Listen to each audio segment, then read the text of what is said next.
welcome to HogTalk, the weekly video cast done here by me and Alex Yes. Abrams. I'm Alex. The Razorback Central Morning News. We're here to talk a little bit about the Auburn game. Obviously, Arkansas got a big win on Saturday. Yes, they did. Beating the Tigers 44-23.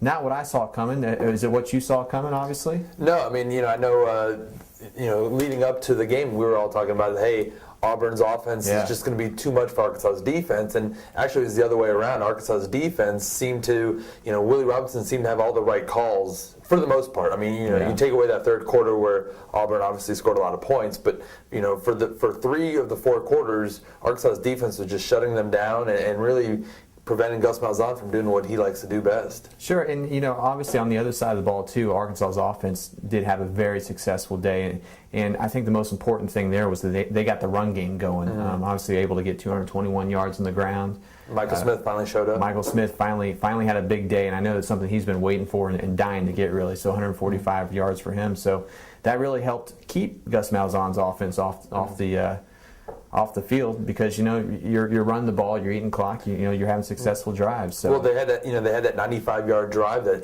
took them some time. That was huge. That was huge. That keeps Gus off the field. What else stuck out to you about the game? To me, by far the biggest story of the game, and it's a sad story, unfortunately, aside from the game, is that Joe Adams, Arkansas's, one of their, arguably their best wide receiver, he had to miss the game because, as Bobby Petrino said, he suffered a mild stroke earlier in the week, and obviously it's never a good sign when a kid has a stroke like that. Now, we don't know too many details, so but Petrino said afterward that he suffered the mild stroke, went down to Little Rock, had some tests done, and Petrino wasn't sure, will he be able to come back this year? But Robbie, talk about that. What was the players' reaction, and what do you think this does for the team? I did get to talk to a few players about it after the game, and I think that, obviously there was a lot of concern there with them. They were really, and it wasn't about Joe missing the game and not being able to catch passes for them. They were more concerned about his well-being and his health, and I think it's something that took everybody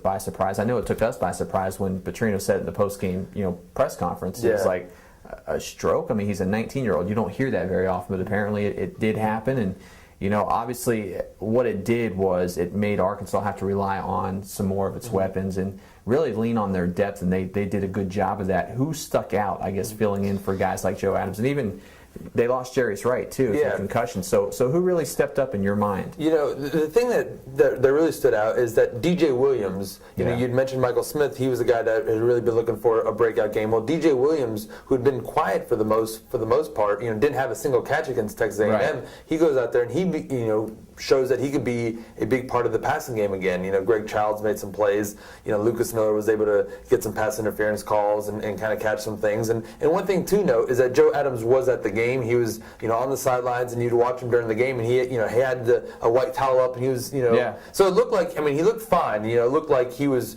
in good spirits, but it's still obviously that was a crazy thing. But and obviously it continues a good stretch for the Razorbacks. They get 2 very important wins. I guess you could probably call them must win games. They were able to go and beat Texas A&M. Now they're able to beat Auburn, and obviously it sets up now where they've got two road trips coming up. The first one to Florida on Saturday, and then Ole Miss. But where is this team right now at 3-2 and 1-2 in the league? I think this Bobby Petrino he was talking after the game about timing, and I think this is perfect timing for Arkansas to go into Florida. Obviously, it's never a good time to go into play the number 1 team in the country, but if you are going to play the number 1 team in the country on their field, you'd like to have big wins, one in Dallas, and then one against Auburn that everyone had hyped up, a 5-0 team ranked number 17 in the country. So Arkansas now has a little bit of confidence going into this game. The offense is looking good, the defense is looking good, which has really impressed us the last 2 games. So even though they're a little bit banged up, as far as Jarius Wright, he's come off a concussion, and Michael Smith, he whether it was a hamstring or cramps, he wasn't able to finish, and obviously Joe Adams, his status is up in the air. But I think Arkansas has some confidence that going into Florida, it's not like. I don't think it's the same. I don't think it's going to be the same when they went into Alabama. Right. And it was, afterwards, Petrino said they didn't have the confidence. They didn't think they could win this game. I think they could go into this game thinking they could beat Florida. Okay. Last thing we'll say about Auburn. Let's hand out some post game honors. Alex, who would you say would be the offensive player of the game on Saturday? Who would you give that to? I'd probably say Michael Smith. I think he kind of showed that he could make some cuts, and he showed kind of what he was able to do last year. He kind of put it all together for the first time this season. And on the other side of the ball, defensive player of the game, who do you think deserves that? There's probably several candidates, but which guy sticks out to you? I'm gonna go with Jericho Nelson with his big hit, big game. How about you? Who's your offensive and defensive guys? I say the same. I mean, Michael Smith, Jericho Nelson. I think those two guys. Yeah, we agree on that. So we'll flip the page now, and we'll look at the next matchup. Obviously, Arkansas is going down to play Florida. The game's at 2:30 Central Time. It's going to be a CBS game, and I think we all probably saw what Florida did with LSU. Tim Tebow came back, but obviously their offense was not in full gear. But they really leaned on the defense that was really outstanding and has been all year. If I saw this correctly, I think Florida's only given up 2 touchdowns all year. Yeah. And that's a pretty amazing feat. What does this defense look like, and how challenging will it be for the Razorbacks? I think it's going to be, when they played Alabama, obviously Alabama's defense is as good as Florida's. You could kind of argue who's 1, who's 2, but Arkansas's offense just got stuck in the mud in Alabama. Yeah. I mean, it was 35-7, and that was by far the worst game for Arkansas's offense. I think they face the same challenges with Florida's.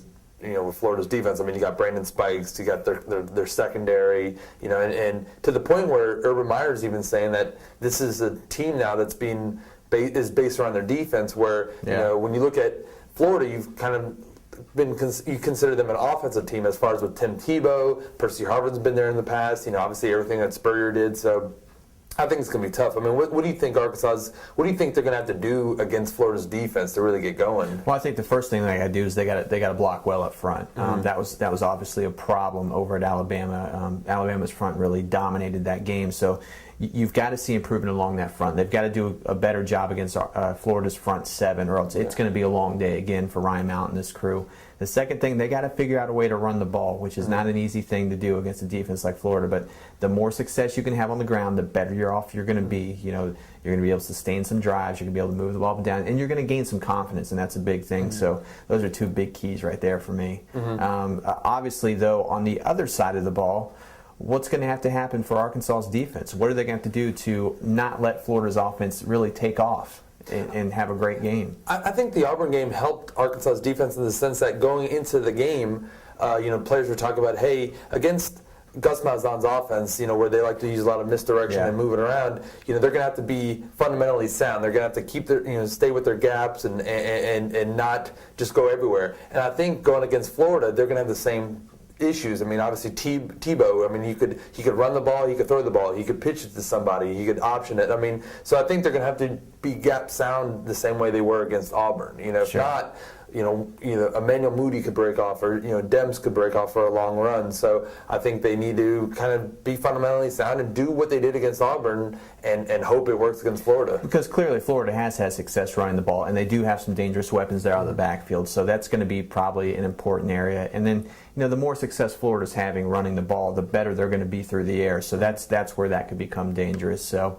But it's about that time. I think we're running to the end, so you know what that means. It's prediction time. Prediction time, which we are not always right on. No, we're not. Sometimes we're right. Both of us were wrong last week. But what do you think? What's going to happen on Saturday? Tell me how this is going to play out. All right, I think I'm going with Florida 27, Arkansas 17. Just I think Florida's offense is not the juggernaut it's been in years past.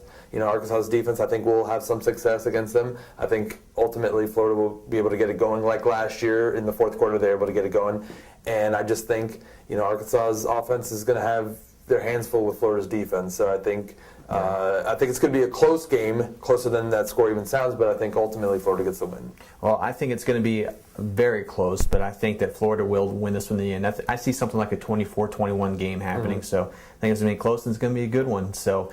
Anyways, that's about all of our time for today, so we appreciate you tuning in. Make sure you read our stuff at RazorbackCentral.com. Or on check Twitter. out the Hog blog. Check us out on Twitter. So, and we'll be back next week for more here on HogTalk. Thanks for joining us. Thank you very much.